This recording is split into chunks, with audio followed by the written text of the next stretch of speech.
Komandan pasukan elit Quds dari Korps Garda Revolusi Islam Iran, Esmail Qaani, saat ini berada on ground di Lebanon dan dikabarkan telah berkoordinasi dengan pasukan Hizbullah soal konflik Israel-Hamas. Mereka diduga merencanakan pembalasan mematikan untuk Israel. Informasi itu dikatakan seorang narasumber informasi kepada media yang berbasis di Inggris. Menurut sumber tersebut, Ismail tiba di Lebanon 1 hari setelah dimulainya operasi Banjir Al-Aqsa Hamas. Ismail sendiri meninggalkan Lebanon untuk melakukan pertemuan antara tanggal 16 dan 20 Oktober. Sejak saat itu, Ismail tersebut kerap menyambangi negara tersebut dengan maksud membantu mengkoordinasikan kemungkinan konfrontasi yang lebih luas dengan Israel.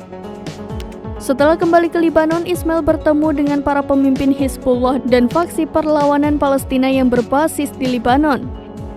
Sebagai informasi, konflik antara Israel dan Hamas kembali memanas sejak 7 Oktober lalu. Dalam konflik tersebut, Iran dan pasukan Hizbullah Lebanon memberikan dukungan penuh kepada Hamas.